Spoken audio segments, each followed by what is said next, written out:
How is it going, everyone? It's Johnny Beard here with another episode of the Streamer Stories podcast. My guest today is one of the coolest people from across the pond you'll ever meet, as far as I'm concerned. It's DustingOrbit. Yo, how you doing? What's going on, man? Glad to be here. Thanks for having me. Oh, I can't wait to chat to you, man. I love you. I think you're amazing. Likewise, dude. I love all the content that you pump out. I'm still blown away by that Final Fantasy run that you did. That blew me away. last year. Oh my god. Yep. Oh man. Yeah, that was something. That was something. Oh, thanks, man. Thanks. So, DustingOrbit. Thanks so much for being on Streamer Stories podcast. It's I can't wait to get chatting to you. I think you're awesome. Absolutely. No, thanks for having me. So I know who you are, and like we said just before, has it really been 3 years? That's crazy. About 3 years almost. Yep. Good God, that's crazy. We've known each other for a while. It's an adventure, man. It's an adventure. But because I know who you are, but for those who don't know who you are, would you like to introduce yourself? Yeah, what type of content do you do? Well, I'm all over the board, or as you would call it, the variety streamer. But it's more so like what we're feeling right then and there, or plan later on down the road. But right now, I'm in deep into Soulsborne styles games. I just beat Dark Souls remastered 100% of that, and then I'm on the Sekiro. But after that, I'm going to take a break from Souls games for a bit. But other than that, RPGs. I'm Rebirth just came out, and I'm so stoked about Rebirth. I'm so stoked about it. So, but yeah, just variety streamer, man. Just here and there. Oh, do we dare start talking about Rebirth? Oh God. No. Maybe later. We'll see how much time later. So I'm not playing it, but I'm watching it, and okay. Anyway, no. Let's talk about Baby Orbit. Let's talk about Young Orbit. So let's talk about games you played growing up, man. So what was your first forget about playing it. What were first memories? What was your first time seeing or getting the feeling of a video game? Do you know what was it? Maybe I remember it was. It was Sega Genesis, and the NES. Oh, okay. And the two games that I really remembered playing back then is Legend of Zelda, and of course Sonic the Hedgehog. That it was at my mom's house, and every time I would go there, I would run back to the room and put on the old tube TV and flip these consoles on. I would bounce back and forth. I'd leave the consoles on because there would be no save. So like for Zelda, I'd bounce back and forth, and oh man, but that was the first time I remember really diving into gaming was for those two games right there. Oh man, it's so we take it for granted, don't we? Like saving. We do. Yes. As well. Like even nowadays with the cloud saving, but even back in a few generations later with the memory cards and stuff like that. But like you said, I still have people that bust my chops on this new modern day shaving systems with clouds and stuff. I do 3 save files. Yeah, I still do it, and I just look. I'm like, you never know. You never know. Yeah. You never know. I've learned my lesson. Yeah. Same. You know what? For years, probably until about a few years ago, I did one save. But no. Nowadays, I'm like, yeah, you never know. Nope. And cloud saving, I still don't do cloud saving. In fact, it surprises me now. Like if I uninstall a game and I come back to it 3 years later, I'm like, oh, that's my old save. I'm like, I didn't expect to see that. Yeah. I still don't trust the auto saves either. I whenever I see those pop up, I'm like, you don't mean shit. Yeah. Manual save. Auto save. Yeah. If you say so. Yeah, right. That's so funny. Get out of here. Did you? Of course, back in those days, I suppose if you didn't have saves, some games give you codes, didn't they? So yeah, or pictures, passwords. Yeah. Like one of my favorite games, just again on Sega Mega Drive Genesis, is I love playing Super Monaco GP, the Formula 1 game, and it has 4 rows of code. That was your save file because you played you because it was like World Championship Grand Prix, so obviously you'd have all the races with their points and how far you'd got. So it needed that level of coding to have for your save. It's crazy. Oh my goodness. The worst ones were you always had those if you some games if you didn't have the code to the level, you could always do the super cheat code at the title screen or something that would give you any start at any level you want. I'm gonna tell you right now, holla at the Lion King for letting that be an option because that game destroyed me as a child as well. Oh no. So I've never played The Lion King, by the way. It's on my list. I need to make that a goal. Make that a goal. Yeah. I've heard it's ridiculous as well. It's so hard. I want you to message me as soon as you come across ostriches, okay? Okay. Oh, God. Okay, noted.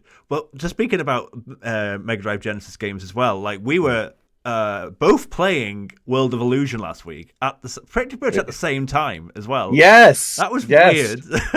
That was very odd. I gotta say, man, that game is something else. It's its own. We actually flew through it. I don't know if did you end up beating it? I did by save stating it. Yeah. yeah. We ended up going through it within like 2 hours, and I was like, okay, that was a nice little short, sweet game. But yeah, there was don't ever give it how long it took us to figure out that you could like Mickey Mouse butt bounce off of enemies and we're sitting there. Oh yeah, right. Yeah, forget Wario. Yeah. Oh boy. Yeah. I kept saying that too. But I didn't play Castle of Illusion. That was my first proper playthrough of it. Yeah. I played World of Illusion, which was Donald Duck and Mickey Mouse. Did you play that at all?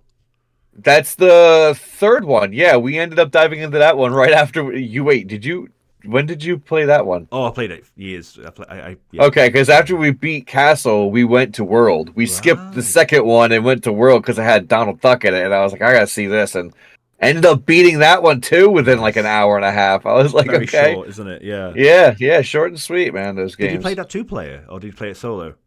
No. Roman Nintendo 64 ended up just playing that by himself, soloing it. We were, commenting and whatnot. Gotcha. But yeah. That's one of my favorite 2-player games. If you do get a time to play it, because it makes you co-op and like work together and stuff like that with Donald and Mickey. And the levels are different with Donald Duck, Mickey Mouse all together. So only subtly. Let's be honest. Oh, so there's more levels added if you're co-oping that? Technically, yeah. Kidding. I mean, subtly. It's only subtle. But yeah. Makes sense. Yeah, because I won't spoil too much, but like for instance, Donald Duck has got his tail and a bit of a big butt, should we say? So Mickey Mouse has to pull him through certain things to get him to get to the other side, but he can't get through because he's got his big butt in the way. So it's quite comical. It's quite good, man. I'd recommend. I'm gonna have to revisit that now. Now that you say that, I'm gonna have to do 2-player on that. That's intense. So Sega Genesis. What else did you play? So Lion King. Goodness me. Sonic. I mean, what was your favorite Sonic? You want me to give you the list of the veterans of back in the day for the consoles, man? Oh yeah. Hit me. Well, it was like I said for Sega Genesis. I had Sonic, and eventually, moved on to Sonic 2. Didn't get to experience Sonic 3 or Sonic 3 and Knuckles until later on. But Vector Man was another big one. Altered Beast was another big one. And then for Nintendo, it was just, like I said, The Legend of Zelda.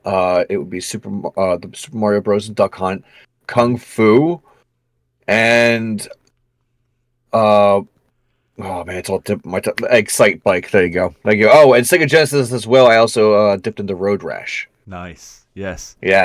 Road Rash was whenever you come in and just want to blow off some steam. I said, get on my Ducati and just whip this dude beside me with a chain. Yeah. Oh God. Yeah, I played that on stream last year again. It's so good. It's so good. Great soundtracks too back then. Right? Yeah. Amazing soundtracks. I was reading about the history of Road Rash last year when I was playing it as well. Actually, the development of the first one was very interesting. Actually, it was EA's game, wasn't it? But they were a very different company back then than they became to be, and it was quite an interesting development history with that game. Actually, because they wanted to make it like a more modern version of like Super Hang-On. That was like their most important objective. Was Super Hang-On's good, but how can we make it better? And I mean, let's be honest, it's a far more action-packed game, that's for sure. So, great games, man. Great games. But yeah, Sonic 3, Sonic and Knuckles, you didn't play those for a few years. No, I didn't get to dip into those until actually the teenage years. Right. Yeah, after that. And I did experience it properly. I didn't get, emulators were before Raspberry Pis. People, I've seen things on Dreamcast. I've seen, but no, I experienced the actual cartridge onto cartridge. So it was fun. The best way. It was the fun. Best way. It's so good. Nice. Okay. So was like the PC something that you had in your house growing up? When did PC gaming come into it? Is it that happened? No, yeah, that happened when I decided to start streaming. Right. Honestly, okay, yeah. I've never been a PC gamer. I've always been diehard console, and I've always said to myself, I'm going to be diehard console. That's until consoles started teetering more towards the greenery and the dollar bills of things, like, and then it made me realize that PC had some to offer. Yeah, you don't get that beautiful nostalgia of being able to say I'm playing it on a console, and a PC is kind of like office equipment. In my eyes, growing up, that's what a computer was. Yeah, it was an office equipment. Now it's a gaming equipment, So, but yeah, I dove into it, and I like it. It's a different experience, mouse and keyboard. But I have done some. All right, I have done some. The old hard drive, Doom discs. Okay, I have played Doom, but other than that, no other PC. Yeah, wow. No other PC games besides Doom. So if you had Unreal Tournament as well. Nice. Unreal Tournament. So if you were to play a game on PC now, and do you have a control pad to decide? Do you choose where do you go? Because I always go console control pad if I have the choice. Like some games, of course, you can't, but It's like that. Just some games if they can. Like if I'm playing Sekiro actually on PC. That is my first in-depth PC game that I've ever played so far, and that I'm playing with my PS5 controller wirelessly, Bluetooth wired. But Doom 64 was just playing. I'll do that with mouse and keyboard. Crab games, I think I've played. Like I said, I'm new to this PC gaming stuff. So like crab games and stuff. Some people play with controller. I played with keyboard and mouse still. Yeah. So I don't know. Yeah, for me, if I'm going to be gaming at a PC, it's going to be mouse and keyboard. I haven't heard about crab gaming in a couple of years now because that was definitely a pandemic game. Yeah, I was late to the game, man. I was late to the game. I was like, what other? I was sitting there and I was just scrolling through Steam and I was like, what is a crab game? I was like, oh shit, I forgot about that, man. Like, let me see what this is about. It's still really fun. It is. I need to boot it back up. I seem to boot it back up actually. I might get our Nightbreed community to play it. Because we did back in the pandemic. So you mentioned so up until recently PC. So what consoles did you play then after the Genesis, the NES? Where did you go from there? Well, it's like I said, I started on those two, and I'm going to say I rode Sega out until I want to say Game Gear, because I feel Game Gear came after Sega Genesis. Mm-hmm. Yeah. So that was the last Sega console I really ever owned or played, and I went heavily Nintendo. So after the NES, I ended up going to friends' houses and just to play the SNES because I wasn't able to own that. But the 64 I was able to own, and then the GameCube, and then the Nintendo Wii, and up to actually now, I'm sitting on my desk as an OLED. Always been a Nintendo guy. Always I mean. Yeah, I was gonna say you're. Well, there we go. I mean, and your display is amazing as well. So yeah, definitely. Thank you. I would love to just straight into the camera and say, Nintendo what? Never heard of it. Yeah, definitely Nintendo. Hell yeah. So talk about some of your favorite titles then from those consoles and SNES, Nintendo 64, GameCube, Wii. Wow, yeah, brilliant consoles, that's for sure. Excellent. A lot of eras have different love, man, there in that section. First off, like I said, the Zelda franchise is by far my favorite. It is if someone ever asks what's your favorite video game, Legend of Zelda. Legend of Zelda was the first game I've ever beaten, and that was on the NES. And I remember sitting at my mom's, like I said, when she had the NES, and didn't have a computer, I had a typewriter, and I fucking typed out pages with me and my cousin, like that thick. Half of them were mistakes. Don't go that way. Don't turn left. It's wrong way. No, big X's all over them. But that's what started the love of, like, I was like, wow, adventure. Like, this is awesome. Like, roaming around, find stuff, dungeons, keys, doors, chests, items to move on to the next area. Like, this is great. Yeah. That's my love for Zelda happened. Then I met Zelda 2, and I hated it. No one talking about Zelda 2. We're going to move past that. So, Nintendo, it was that, other than that, man, a lot of the, I guess you would call it storefront titles I grew up with, like Wave Race 64 for Nintendo 64. And then, that's when I got into Mario Kart. I dabbled into it with the SNES, but 64 is where I really got into into Mario Kart. And then let's not talk about Super Mario 64 or even before that titles. I remember going over to my friends for like 3 days every week. Just to play Super Mario RPG on the SNES. Ooh, nice.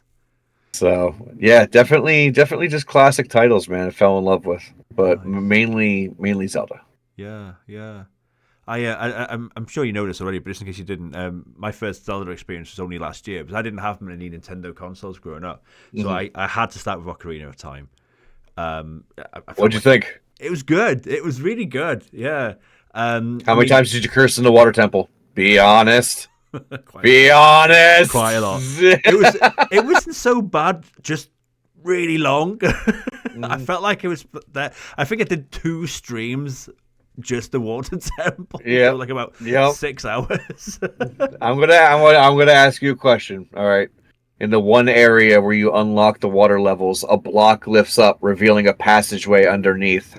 Did you find that right away? No, I didn't. I got stuck. I got stuck for about a whole day when I first played that game, and then when I realized that, I just turned the system off and walked away.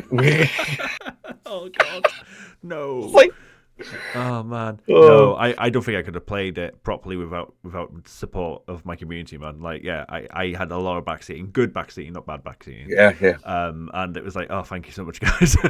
I need to but that was one thing I loved about playing Zelda for the first time in 2023 is that so many people have played it by this point, and I felt like everyone was really supporting me and pushing me on and stuff like that. It was a really wholesome kind of moment, and I think we will talk about streaming obviously later on, but that's something that's really special, isn't it? So yeah, man, it definitely is. It's a whole aura. It has its own aura, Yeah, man, for sure.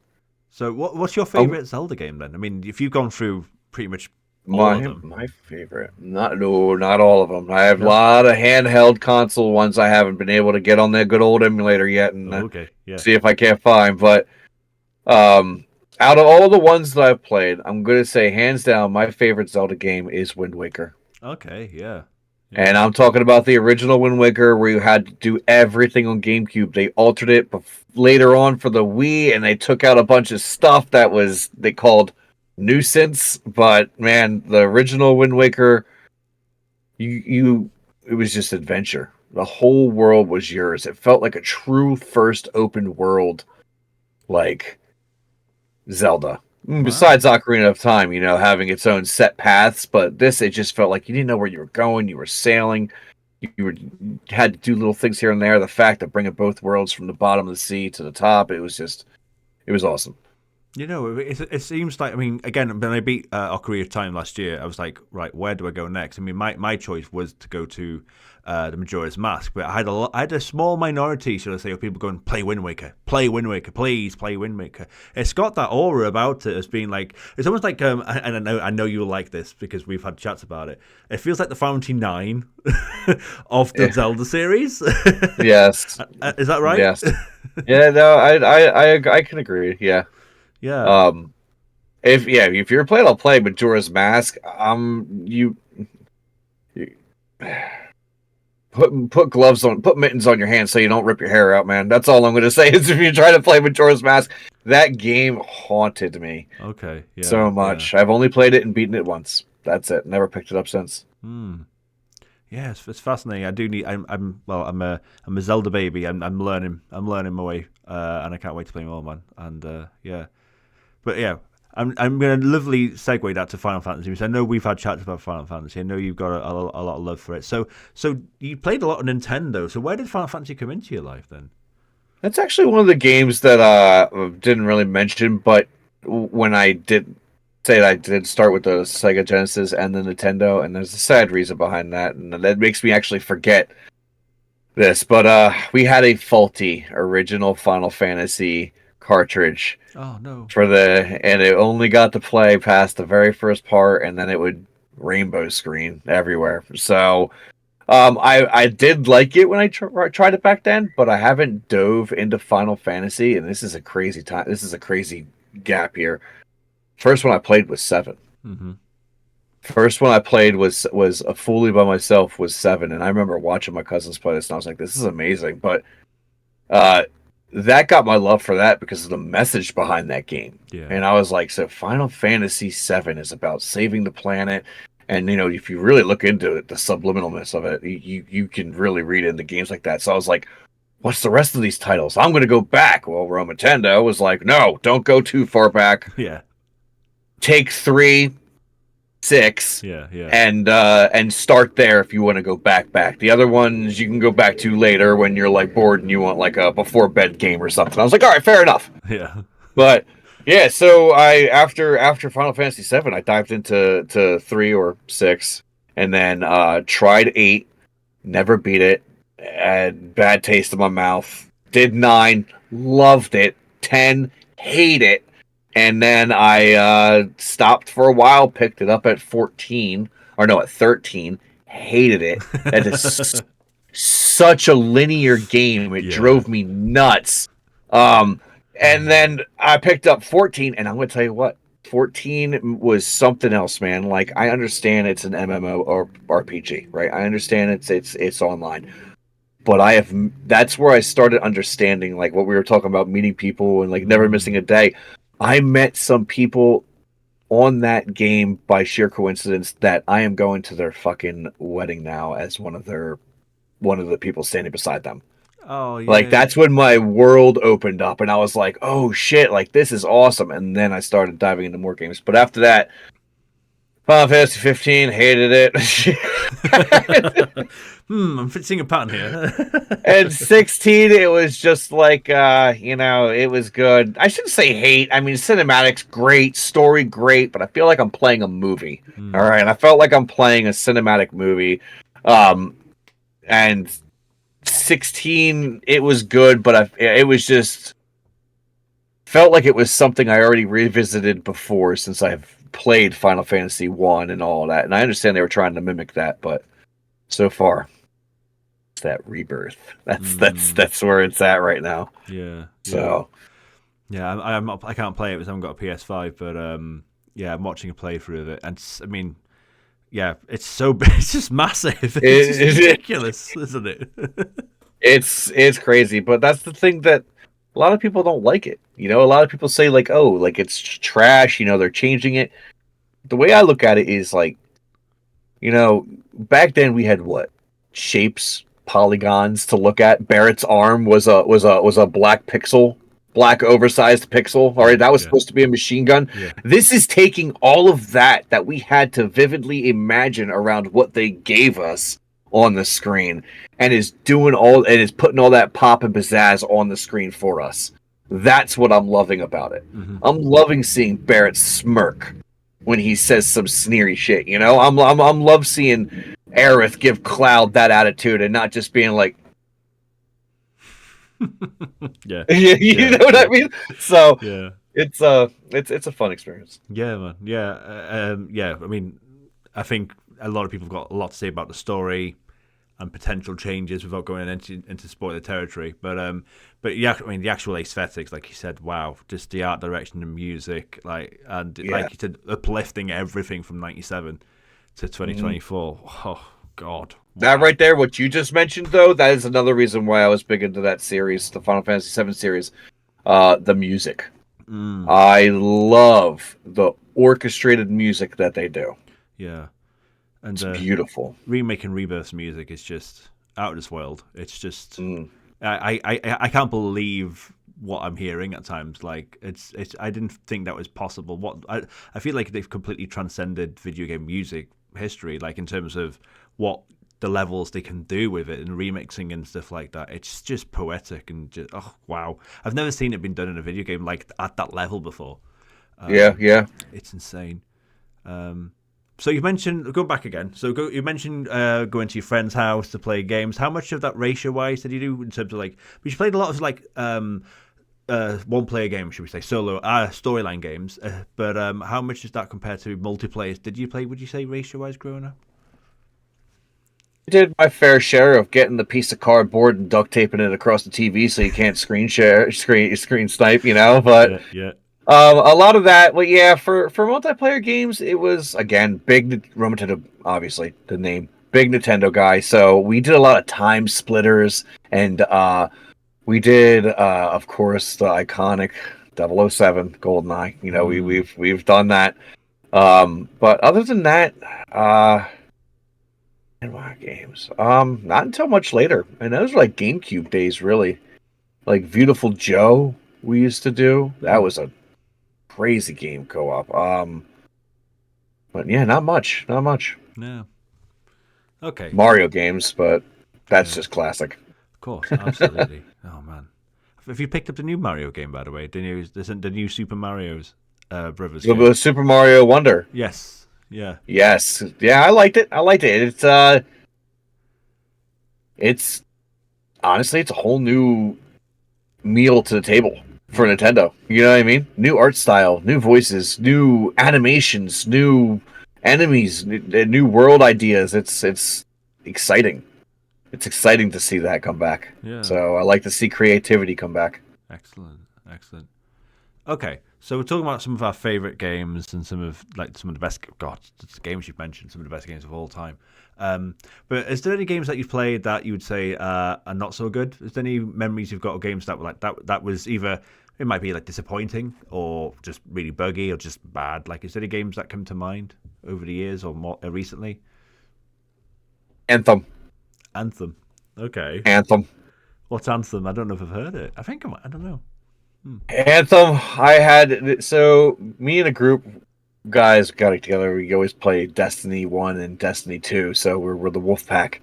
And we got excited about this new game because it was like armor on you and thrusters flying and blowing up fucking bugs or whatever, monsters.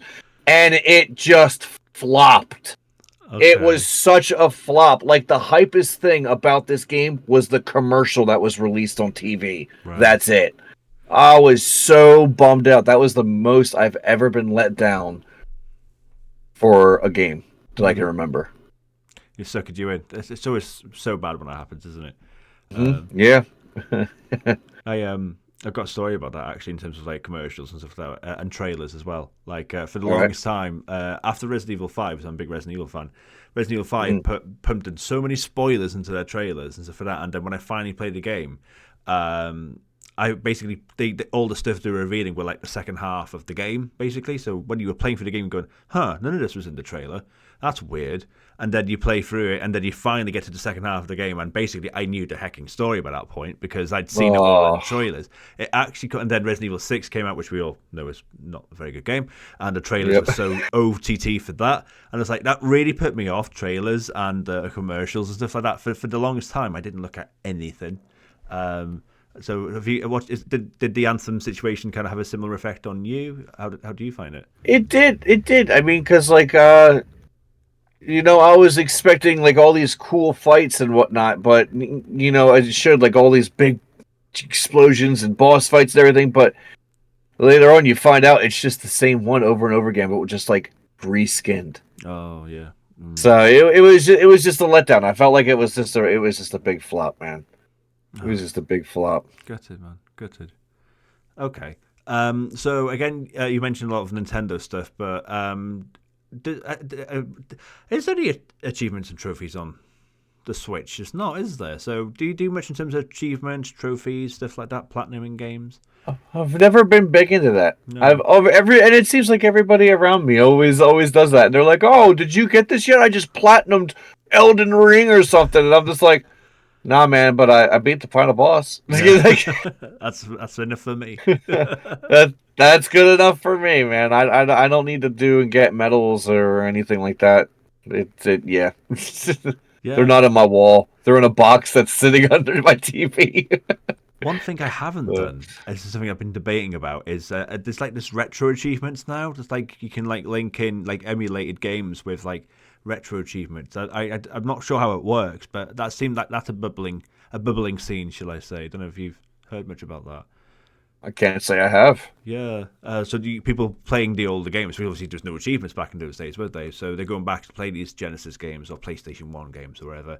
And the fan bases have made their own achievement. That's pretty cool. Yeah, it's an interesting thing. I've not done it, but I've heard about it. I'm like, because that's again, it's like re-energizing playing the old games again and putting a new spin on it or whatever. So I was like, okay, I might look. I don't know. I might look into that. It's time. I think you should. Yeah. I think you should. That would be an awesome like challenge for you, especially diving into those older games. You know what? You say that, and I'm just thinking of one thing, and it's a nightmare. I'm just thinking of Tomb Raider. Yeah. Tomb Raider, or like Echo the Dolphin. Like, sorry. How much nightmare fuel do you want to go here? I mean, yeah. Sorry, just you mentioning Echo the Dolphin. I did a tier list on Sega Genesis games just yesterday. No, Friday. And by the way, this is actually is on a Sunday. We do stream stories on a Sunday, but this is live from YouTube. Anyway, we did a tier list, and I put Echo the Dolphin quite low down my tier list, and my chat kicked off about it. It was like we called Echo the Dolphin the Marmite of the Genesis because people either love it or hate it. Hey, love it or hate it. Yeah. Oh, I can't stand it. Sorry. No, I can't either. I can't either. Oh man. Okay, so what are you playing at the moment then? Online, offline? Where's your attention at the moment? Right now I'm doing a couple things. So offline, I'm actually I've never taken the opportunity to fully beat Pokemon Pearl. Okay. So I'm just revisiting that, and my neighbor across the hall from me has a Diamond. So we're like, all right, you know what? One day we were sitting down, we were having a couple brewskis, and we're like, you know what? Fresh slate, let's go. At the end of the game, let's battle each other. And we're like, all right, and we're like tradesies throughout the game. We're like tradesies throughout the game. I was like, all right, yes, that's like the fun thing I've been doing, like off the cam and back. I'm really excited. That's so cool. Yeah. But other than that, just playing some Helldivers if on the PlayStation. Helldivers 2. That game is just... Look, if you like Starship Troopers and if you like Terminator, that game's for you. I mean, it's just that simple. Oh, nice. But that's so cool about Pokemon, man. Like, I don't have anyone to do that with. I'm jealous almost of you. Like, me and my wife should do that, but I don't think she will. So, that's so cool. Hell yeah! It's definitely fun, and I just got this new controller too. It mimics the GameCube, but it splits down the middle and then attaches to the sides of the Switch. Because I mean, some of us guys got man mitch, you know what I mean? Like little Joy Cons just don't do it. So I get cramped up and everything on the fingers. So I'm excited. I sit there and I'm like, yeah, new controller, luxury. Yo, dude, you got a Bulbasaur? Yeah. You're right though. I hate phones. Phones for me, I'm like, oh my god, you need to have bigger. I don't know how to do it. I don't know how to solve the problem because we don't want bigger phones. Phones have gone down in size again. But like, I'm like, no, man, no, not with these like you said mittens, man. Jesus. That's why I haven't downgraded yet. I still got a chunker there, big enough for my thumbs to hit the right button. Oh man.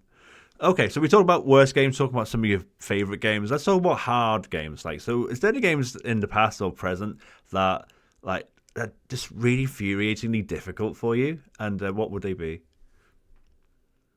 So, I would say the biggest remembrance that I have for a game that was like hard and took a decent amount of time to beat back in the day was when Sonic 2 came out. Okay, yeah. I left my Genesis on for 3 days straight just to finally be able to beat that game. Oh my god. Wow. Yeah, I'm surprised the system didn't blow up. But you couldn't save. you couldn't save. It was one of those things you couldn't save. So like, I couldn't beat it in a day. Some people be like 8 hours nowadays, or less. Oh, well, But yeah. back then, 8-year-old me was like 3 days. Even the second Genesis turned on. That's amazing. But 3 days. yeah, it would have to be Sonic 2. It took me 3 days. So I remember distinctively too. It was during snow days as well. We had a snow day on Friday, so I took Friday, Saturday, and Sunday to beat Sonic 2. Oh my god! So did you get like continues? Did you get game overs? How did you do? How did you get on your 3 days?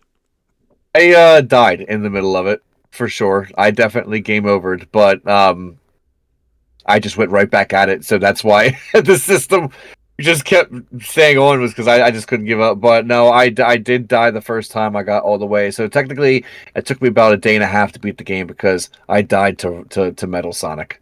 I died to Mecha Sonic at the end, and I got trapped in that whole part where you get revived in, and you start with only 3 rings. That's it. Yeah. Oh, and you don't get any rings for Metal Sonic, do you? Nope. One hit, you're gone. Yeah. Brutal. And in fact, the ultimate one shot. Yeah. And for ages, like what you just said, like just if you don't have like back in the day, you didn't have guides or anything like that, did you? So like I didn't know how to hit him. Yeah, right. If you try to hit him straight on, then you're going to get hurt. So you have to hit him at a certain angle, don't you? So like I didn't know that. So I was like, how do I beat this guy? And the excitement when you finally see the enemy, he flashes because you do damage. You're like, how did I do that? How did I do that? What did I do? Yeah. What did I do? Same as Robotnik, that final boss Robotnik, though, hit him in the gut. I had no idea. In fact, I think a friend of mine told me how to do it. He was like, "Oh, you gotta hit him. You gotta wait for him to come down. You gotta hit him like in the balls almost." It's like, "Oh, what? Okay, sure, I'll give that a go." And it worked. I was like, "Oh yes, hit him in the balls."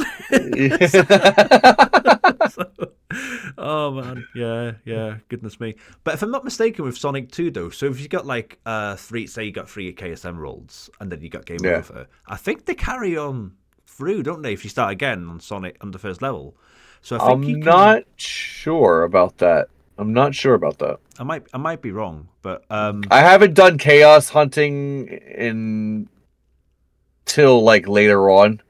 Because I really wasn't into the bonus stages. Eventually, I was just like, I just want to beat the game. I don't care about the bonus stages, But yeah, I'm not so sure about that. Yeah, I do know that you can achieve Supersonic though by the end of Green Hill Zone. Yes, you can. Yeah. Yep. And that is ridiculously nasty. Like, yeah.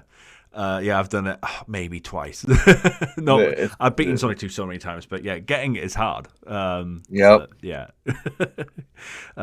Yeah. But I remember when I played Sonic 2 and I got all the emeralds, I didn't actually know how to be Supersonic because I got it so late, and then I don't think I got like 50 rings or anything like that. And then I beat the game. I don't even remember seeing Supersonic on the screen. I might have done, or went, okay, and moved on. Because again, I remember then playing through Emerald Hill again. And then I got Supersonic. I was like, what the heck? It's carried over? What's going on? What's this? Okay. That was my first ever experience of Supersonic, is then going through the game again on the same save file without turning the console off. And I was like, what is this? I'm yellow now? Oh, man. Yeah, I did that by accident. I found out. Isn't it like double jump or something? You jump twice? Or something like that to activate it. You have to jump twice. I think it's in Sonic 3 and Sonic and Knuckles, but no, I think you just jump in Sonic 2. And it's like, right.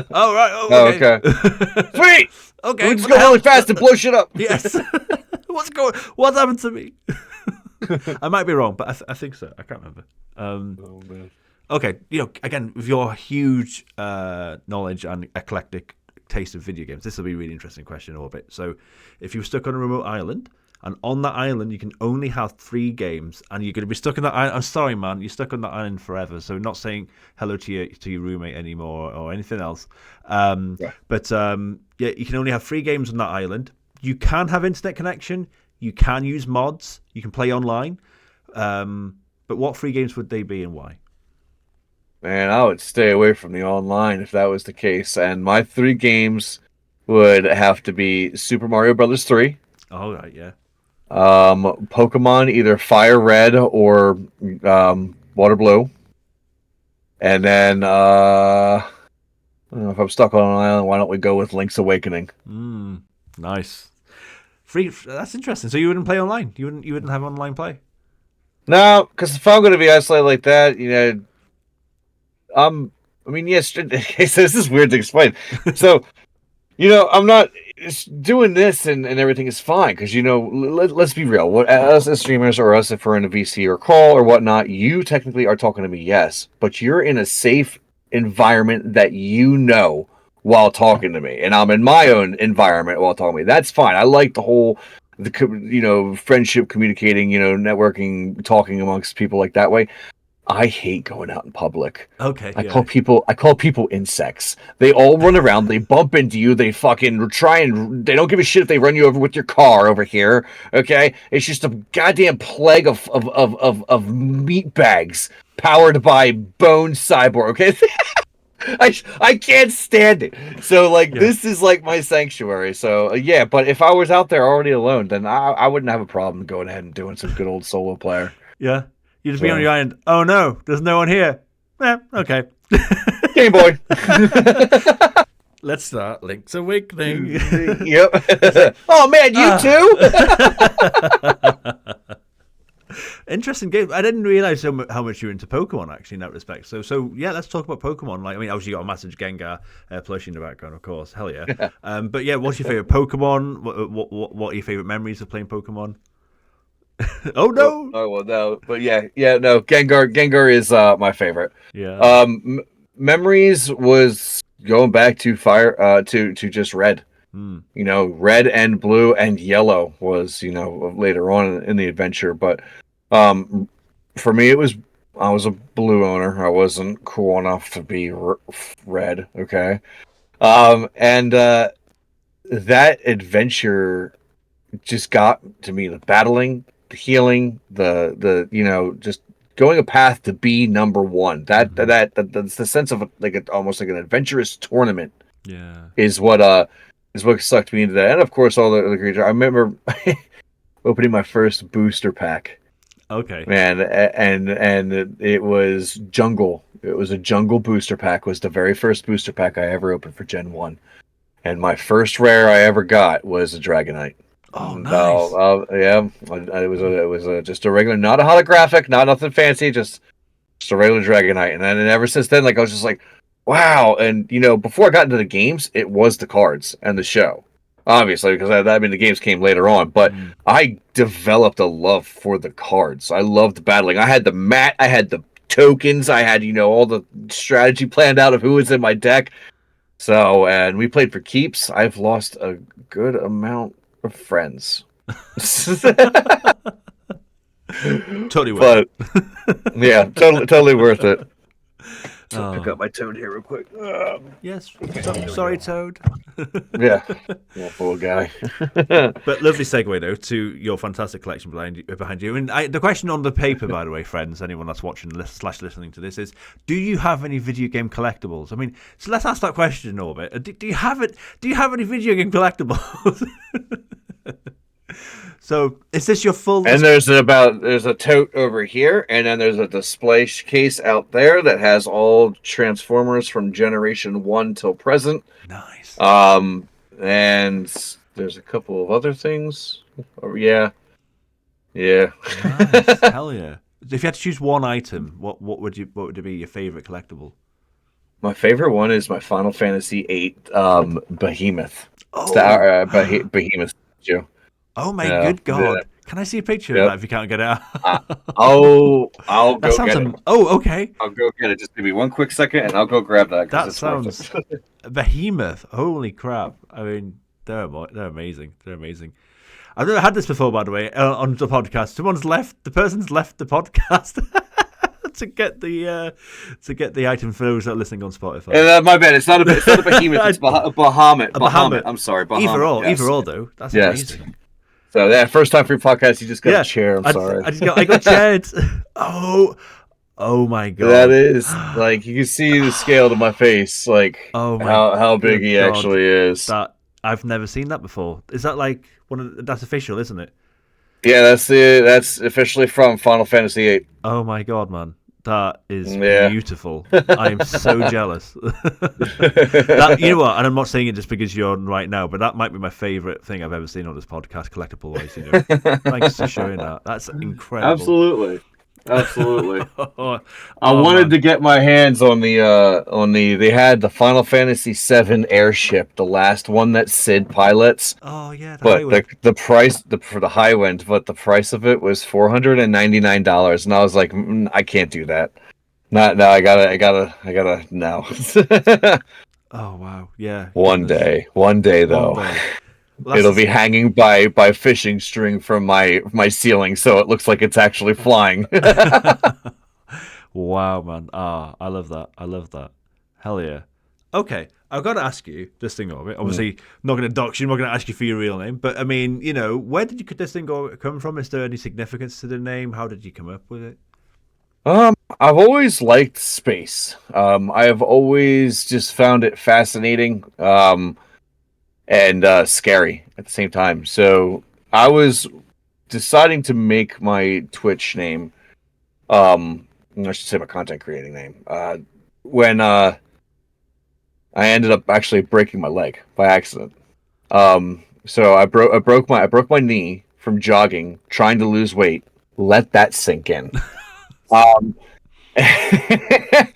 So I was like, what can I do? And I started like gaming, and someone was like, do streaming. And I was like, oh, when it came to the part of like, you know, I'm filling it out and it says come to your streaming name. Well, like I said, being the lover of space and everything, I was watching a National Geographic about space, and it was just so happening to talk about that when comets enter the atmosphere, they leave a trail behind them, that's the tail of what's all just burning debris. And I was like, like DustingOrbit. And I was like, and then boom, there I am. That was the penny drop. Amazing. Yep. I love hearing stories about why people get their name. Don't ask me how I got mine. It's how'd you get your name? Very long story. Yeah. I can't think of why. I don't know why. I can't think of it. So never mind. I can't put a brush on it. Nope. I can't seem to comb it over. No. But that's so cool. I love that. So you mentioned streaming then. So you kind of fell into it then. So what was the what were the moments that led to that? So you already started that process of obviously explaining that, but like before you hit go live, what was the process mindset wise, tech wise, and what? Terrible. Yeah. Terrible. You didn't have this setup then behind you. No, absolutely terrible. I went in, and I'll be honest, I learned the mindset, the etiquette, the way to go about it all way after I started, where versus some people have the knowledge about what to do before they hit the let's get the ball rolling button. You know, I went in there and I just did everything wrong. I was just PlayStation 5 and Apex, and I just, it wasn't my thing, but I was trying to be somebody else, like you saw, you know, all those big streamers, like that's how you're supposed to be. And then like later on, like I said about the whole etiquette and everything, you're like, nah, dude, just be yourself. Like, oh, okay, so you don't have to put on a front. You have to be yourself. People will like who you are. And then that's when things really started to unwind. Mm-hmm. Yeah. So, you know, I always go back to my story in terms of like I used to do radio DJing before I did streaming, and I learned that from my radio DJing days. So when I first actually clicked go live myself, I already kind of figured that bit out myself in terms of like be yourself type of thing. And I'm so blessed that happened. But the amount of people that said, this is not your first stream, it's like, yeah, it is. And they were like, nah. Nah. No way. And I was like, no, it is. I'm sorry. Yeah, it is. And but yeah, it's such an important lesson, isn't it? And the quicker you learn it, the better, really, isn't it? But yeah, and you got an amazing personality, and I can obviously, I mean, I'm gravitated towards you, and so many others are as well, man. So yeah, I'm happy. You are you. And like I said, everyone always says like, you know, Orbit, you know, you got a way about you, or they call it like a glow or whatnot. And I just say the biggest thing for me that I learned from a wise old man named Pop-Up was you only have two things in life that are yours, owned 100% yours, and that is your honesty and your honor. And that once you don't have those, or if once you break those, you're nothing. And ever since then, I took that, and that developed me. You know, if I could put a smile on someone's face, then my job is done. You know, just to go about, be respectful, be myself, stand up for the little guy always. You know. Yeah, man. Great Definitely. advice from your dad. That's for sure. Hell yeah. So what was your first game that you played live? What did you play? Apex Legends. Yeah. All right. Yeah. It was terrible. I was gonna say, I this don't feel know. like an I Orbit don't want game, to relive it. Please, no. please don't make me relive it. Okay, we won't. It was bad. Moving on. God, cringe Orbit. Okay. He's fucking sitting there. God, no, now you got me heated up. All right, now, yeah, Apex, yeah, you guys, get shit on, yeah. Oh my God, totally thought I was trying to do something right, and I was going about it the wrong way, man. It was just a bad era. Oh, You know, when it started getting good was when RPGs. I started getting into RPGs. Actually, Final Fantasy VII was the first one I did, and I played it complete through all the way. Nice. So. What are your thoughts on RPGs on streaming then? Because I struggle with it in a little bit. I mean, I do my RPG Fridays myself, but I only stream for like maybe 4, maybe 5 hours if I can push it. But which is for an RPG not a long time. Yeah. It's very true. However, I look at it as if it's you're right. It's a very hard thing for, especially for, I'll say for all content creators. If you're doing an RPG, it's for a certain crowd. It's for a certain crowd. You know, it's not like thrills, like excitement, like say like Lethal Company has to offer. You know, that kind of adrenaline junkies or whatnot. But if you stick with it and everything, you know, you're there for the story, and that's why I do mine on Sundays. You know, Storytime Sunday, and go through it like that. And I did that with Final Fantasy, the original 7 for PlayStation 1, and that took me. I saved the VODs, and I think that took me, like you said, 4 hours, but which was nearly enough, not enough. Easily over 36. Yeah. So you're definitely right. It's like putting a grizzly bear on a once-a-year diet. It's hard, but the thing that gets you through it is just if you enjoy it. You enjoy it, and then that's what people will see. Like, oh damn, look, he's smiling. I teared up today, dude. Oh, I'll fucking admit it. All right, I didn't want to, but you're forcing it out of me and shit in this podcast. You know, I tear. I'm sorry. I teared up today, and when Final Fantasy VII's remake, I waited. Like I said, I didn't watch anything except for the trailer, and I got so excited. And my wife was beside me, and I was crying. I had a teardrop. And she's like, "Are you okay?" And I was like, "I'm so happy." Like.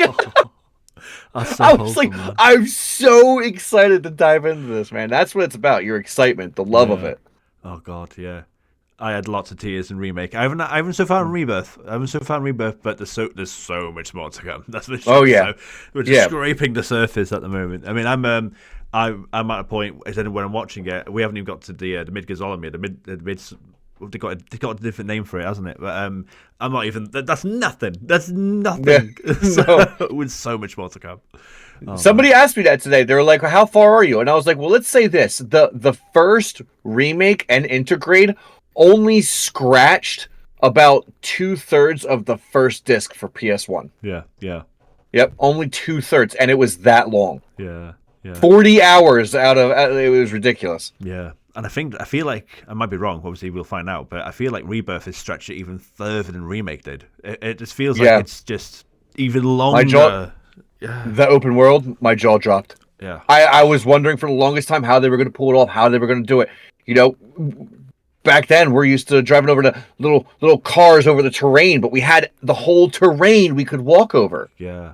So I was wondering, how are they going to do that? How are they going to make this game that massive and then incorporate all of that travel as well? Yeah. And when I got to the open world today, my jaw dropped. I was like, "Holy hell!" They did it. It's stunning. I pause once in a while on the video and watch. I'm like, wow. Okay, yeah, give me. Yeah. Hell yeah, man. Okay, yeah, we contained our excitement for Rebirth and Remake, but so yeah, we won't talk about your first stream any further. But like, let's talk about how long you've been streaming for, and then what are some of your favorite memories and of your memories of your community and games you played and stuff like that. Right. Been streaming for almost 3 years now. This April will be 3 years for me. Wow. Okay.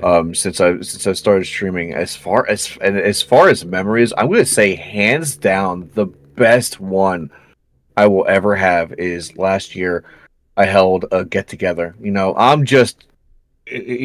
know numbers vary. Community, everybody has different numbers. Whatever. So like, Yeah. I had this get together, and I was just like, if anybody wants to go, so many people turned up. And it was like I'm meeting these people for the first time in my community who I'm seeing in our discords, or I'm seeing on their lives, or I'm seeing, on a post on X, we'll properly call it, and meeting them face to face, it was like it didn't skip a day. It was Wow. like I've known them my whole life, and I've never skipped a day. Everybody was so welcoming, loving, and it was just an amazing, wholesome experience, man. Amazing, wholesome experience. That's incredible. That's incredible. Yeah. We had the same thing with the Nightbreed when we met up. We met up in Manchester, UK, for the first time. And again, it was not long after the pandemic started to open up. So that in itself was obviously a weird ass time for everyone, wasn't it? But yeah, our Nightbreed community met up in Manchester, and it was like, so you're a real person. Are you okay? What? I could touch you with respect and consent, but my biggest comment was everyone was like, "You're taller than you look, JB." I'm like, "What? How small did you think I was going to be? 5'6"? It's weird, isn't it? Meeting people in real life, man. It is, but it was definitely a grand adventure. Yeah, for sure. I can imagine. Oh yeah, that's so wholesome. Other than that, you said like for game titles and stuff, accomplishment wise or memorable moments. Apologize, I have a little bit of a speech impediment where sometimes I'll stumble over my words. So hands down, so far, Millennia on Elden Ring is one of the best feelings I've never screamed at my monitor before. That was the first time I've ever screamed at my monitor out of just pure joy that I finally killed. That fight was just brutal. The only thing I could equivalent to that, it going back even further, would be once again, Final Fantasy VII Sephiroth fight at the end. How many times you gonna cast Meteor? I mean, you know what I mean? How many times do I have to self-heal and heal all and cure all and Curaga all? Like, that fight took me easily when I was a kid over an hour on that fight until I beat him. Intense. Yeah. I don't know what it is about first time playthrough Final Fantasy VII. I never get old really watching people play, like probably again with the whole Zelda Ocarina of Time thing with me, people playing beating Sephiroth for the first time. It's just one of those magical moments. My eldest, they're 15, they beat it probably a few years ago now, but when I was so proud dad moment, when they beat the game and they struggled with it, and I was like, oh yes, it's okay. I think they got game over and then they were gonna stop playing, and they no. I was like, come on, give it another go, type of thing. And it's an itch that doesn't go away. It's gonna stay there. Exactly, man. Yeah. Sephiroth is just, what a fight. It's legendary. Absolutely legendary. But you mentioned Elden Ring. Lovely segue question. And so we got a feature orbit on the podcast, which is a previous streamer on the podcast will ask a future streamer a question. They don't know who it is, and I've got a Soulsborne question for you here, my friend. So it's kind of lovely deviated question from your Elden Ring talk. So the question that this person asked you was, if you could only have one weapon type from any Soulsborne game for all playthroughs, what would it be and why? One weapon type through all Souls games, through all playthroughs, what would it be? Yeah, that's the one. I would have to say, I like to get up close and personal. I'm a bonkum build, okay? So I do strength. So I would have to say, if it was going to be one weapon to clarify me throughout the whole thing I could rely on, it would have to be a claymore. Nice. Claymores are just the perfect pitch between that light and hard swinging speed. It's not too slow, but it's not too fast. I feel like it's always just right. So I would say Claymore. Yeah. and I'm not saying do it by the way, but I mean I can see this being like a challenge, almost like a Claymore run of all Soulsborne games. Someone's done it. We know someone's done it. Yeah. Yep. Oh man. Okay, so yeah. So what advice would you think you would give to anyone that is thinking of picking up streaming as a hobby? So what have you learned over the 3 years then that you've been streaming for? What did you learn mistakes wise? What have you got as personal advice that you'd give to anyone? What comes to mind when you think about what you'd say? Okay. If someone was to start streaming, the advice I would give them would be, number one, always be yourself. Never be afraid to be yourself, and don't let someone tell you how you should be. All right, let your true colors shine. The second thing I would tell you is, if you are streaming, please don't do the mistake that I did, and make sure you network more than you are on the screen yourself. So, say if you're plan on streaming 2 days, get into other people's stuff, whether it's Discords, make some friends, get into streams those other 5 days. My biggest problem was no one knew who DustingOrbit was. And that was because I made that mistake. I just hit the go live button thinking, oh, wow, I'm doing it. It's not the case. I learned the hard way. Network, and will be your biggest friend. And don't do follow for follow or share for share. Mm-hmm. It is not the way to go. Just saying that right now. Yeah, yeah, there's a difference between networking and follow for follow, isn't there? That's for sure. Yep. Yeah. But the biggest thing I could say is just be yourself. It takes billions of people to make this world. All right. If we were all the same, it'd be one boring place. Let your individuality shine. Let your colors out. Perfect, man. Yeah. Wow. Brilliant stuff. But you don't just stream, do you? You also have a podcast. Do you want to? I do. Tell us about your podcast, man. Podcast is it's Retro Rants podcast. It's with me, Johnny Rebeck, and Roman Nintendo 64. Ultimately, what we do on this podcast is we just bring our childhood memories and such of what it was like for older consoles to the screen you have now. We take every podcast we have once a month, and what we do is we take an old console and a game of that choosing, and we go through it and we walk through it. We talk about it. We let people experience it. It could be anything. It could be underwater Teenage Mutant Ninja Turtle hell for the NES one day, and then the next day could be PlayStation 1 Conquers Bad Fur Day. It could be really anything, but it's just we like to bring that to the table and just to show what gaming has come from. Yeah, that's ultimately what we like to do, is to remind, be a staple and reminder of what gaming has come from. Yeah. So hell yeah. So it celebrates the game and the streamers, as well, doesn't it? It's a combination of both. That's awesome, man. That's such a cool pretty idea. much. Yeah, that's all we like to do, is just to bring the stuff that the foundations of what we have now to the table, just to go over them and reminisce. I love it's got retro rants as well. I'm sure there is some ranting on it, like if there's certain parts of the game or if there's certain the ranting is more so Roman Nintendo raging out. There is a Roman rage thing that we have, and when it's his turn to go ahead and do his game of choice, if something just goes wrong, or you'll know it. You'll know it. You'll hear his deafener kicks in a lot. That's awesome. But it's the vibe about it all. I started Retro Rants by myself. And what I had done was I would do research on a bunch of things, like on one game, and then I would bring that and play the game and talk about it and show like commercials and stuff like that. But then it evolved to I want to fill up some dead air more. Mm-hmm. So I was like, I don't want to talk about myself. And then I was like, these two, Johnny and Roman, they both have great experience as well and likings of my same taste. So brought them on, and then it was just like, it just turned into what it is, and it's evolving every time. At the end of every episode, there's always it would be a great idea, and I love that. I love that it's never just a solid path, flat path. There's always an up.